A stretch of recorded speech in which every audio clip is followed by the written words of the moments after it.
So today I'm going to be doing a what's on my Mac video. I'm going to start with the menu bar. I've got quite a lot of apps on here. So the first one on the right hand side is Bartender, which allows me to completely customize my menu bar to be however I want it to be. So if I click on it, I get a second set of icons, and if I right click on it, I can go to preferences, and it gives me a lot of different options, and I can customize each icon individually. I've then got Siri, the date and time, and then an app called Ixical, which lets me view a calendar directly in my menu bar instead of having to open the calendar app. I've also got an app called AirBuddy, which lets me view the battery of my Mac, my iPhone and my Apple Watch. I've then got the built-in battery icon. And then here I've also got my phone's battery percentage, which is using an app called Menu Bar Stats. And then next to that, I've got Weather Widget UK Plus, which gives me a weather forecast for the next few days directly in my menu bar. I can also click on the weather button and get a full forecast on my screen. Or I can switch to hourly forecast and see all that as well. It's very detailed. Next to that, I've got an app called Screenshot Menu, which allows me to take screenshots very easily without having to use the keyboard.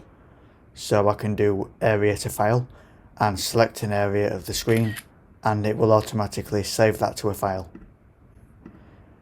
I've then got an app called Screeny, which lets me search through all of my screenshots in one place, and I can also search for text. So if I search for technology,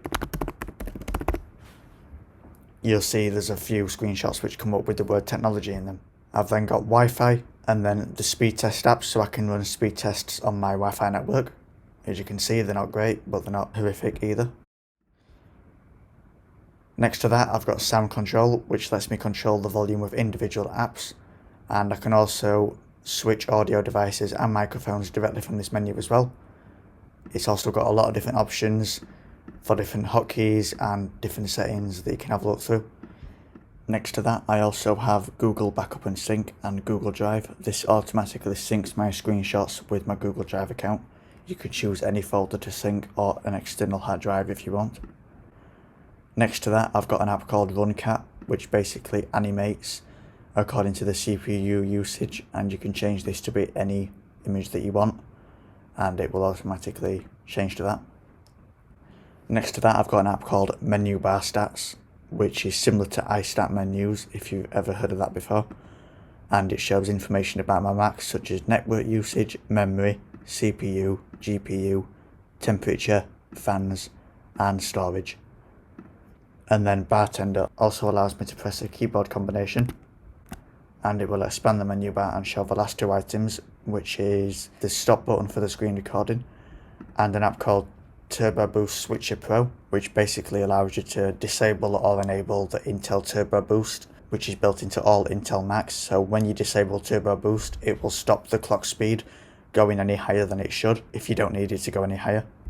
And on the right hand side, if I press the Bartender icon, you can see I've got another set of icons. So you can see I've got Bluetooth, I've got the option to switch user accounts, I've also got a clipboard manager called Mackie, which will show me an entire clipboard history from what I've copied in the past. Next to that, I've got an app called iMazing, which basically gives me full control over my phone.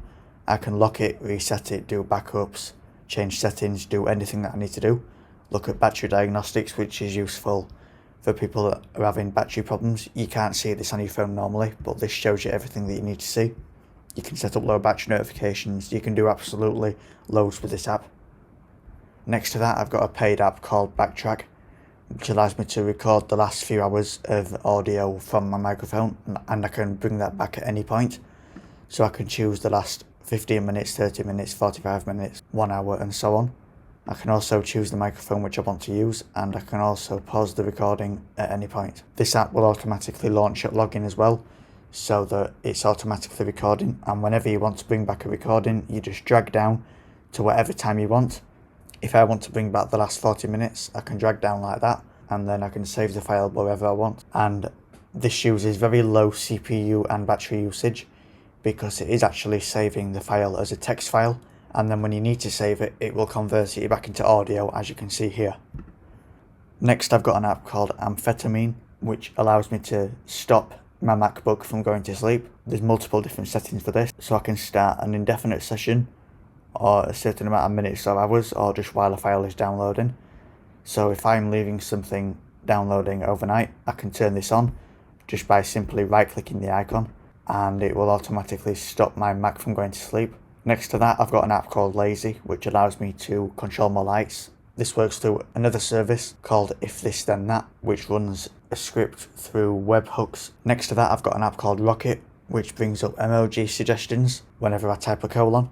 So if I just open up a new text edit document and then type a colon and then type dog, you'll see I get different emojis of dogs, and I can click on one and it will automatically type that in. So this is the equivalent of pressing Control Command space and then typing in an emoji, but it's just a little bit easier and quicker once you get used to it. Next to that, I've got an app called Clock Bar, which shows a clock directly on the touch bar. You can also press and hold on this to get a preferences menu, which will allow you to change the colour of the clock, as well as hiding the menu bar icon and opening a login. Next to that, I've got an app called Max Fan Control, which shows the current fan speed, and you can also control it and set it to whatever speed you want. You can also set up different presets if you pay for the Pro version. Next to this, I've got two anti-malware apps called Malwarebytes and Avast, which protect my computer against viruses and malware. Next to that, I've got an app called Clean My Drive, which allows you to easily clean up space on external hard drives. So for example, there's some stuff in my Google Drive which I don't need, so I can just click on clean and it will delete all of that data which isn't needed. Next to that, I've got an app called TeamViewer, which lets me remotely access my computer when I'm not at home. And then I've also got an app called Remote for Mac, which basically does the same thing, but only works on the same Wi-Fi network, and it gives me a lot more tools than TeamViewer. Next to that, I've got an app called Haptic Key, which adds haptics when I'm pressing on the touch bar. Some people miss that when they're transferring from an older MacBook to a new one. I've also got an app called Ghost Tile, which lets me hide certain apps from the dock. So for example, the Remote for Mac app actually has a dock icon, but it's not anywhere on my dock, and that's because I've hidden it using Ghost Tile. Next to that, I've got an app called Flux, which is basically another version of Apple's Night Shift, but you get a lot more customization, and you can change the colours individually for each hour, and you've got different presets as well. There's a lot of options for this. I've also got an app called Moss, which really shouldn't be needed. It should be built in, but Apple for some reason don't do this. So this gives you smoother scrolling when you are using a external mouse. If you don't have this installed, it's very jittery. I've also got an app called AirServer, which lets me AirPlay my phone screen to my Mac. I've also got Reflector 3 installed, which lets me do the exact same thing. Next to this, I've got an app called Alfred, which is an alternative to Spotlight. It's got a lot of extra features compared to Spotlight. I won't start talking about it though, because I could go on for hours. Next to this, I've got an app called YiFi, which will automatically reconnect to the Wi-Fi if the TX rate is below a certain number.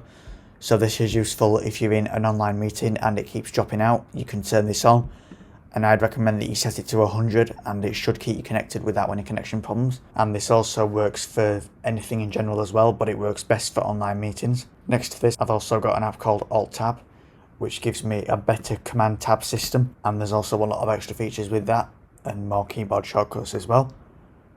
Next to that, I've got an app called Rectangle, and Rectangle allows me to snap windows to the corners of the screen just like you can in Windows. This is completely free as well. So if I go to the top, you can see it'll automatically expand it. You can also go to the right side of the screen as well, and it will snap there. Or the top right, bottom left, and top left.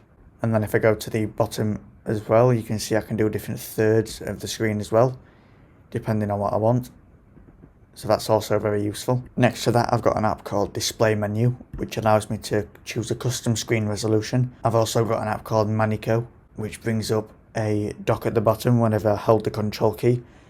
And it also allows me to press different letters to open apps, kind of like you can in Windows.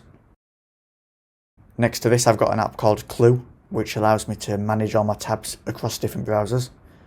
You can also sort them by different categories as well. Next to that, I've got an app called Dropover, which allows me to move files into a shelf like this, and I can move files into there and then take them out whenever I need them. I've also got an app called Cleaner One Lite, which allows me to clean up space. So you can see now I'm clearing up 2 GB worth of junk files.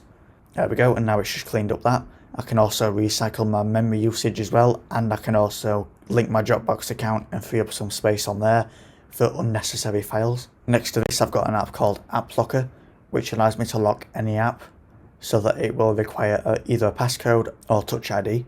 Next to this, I've got an app called Keypad, which allows me to use my MacBook as a remote keyboard for my iPhone. I've also got Shazam installed, which allows me to identify any song using my Mac's microphone. And one that's been really useful is an app called Crisp, and this allows you to block out any background noise.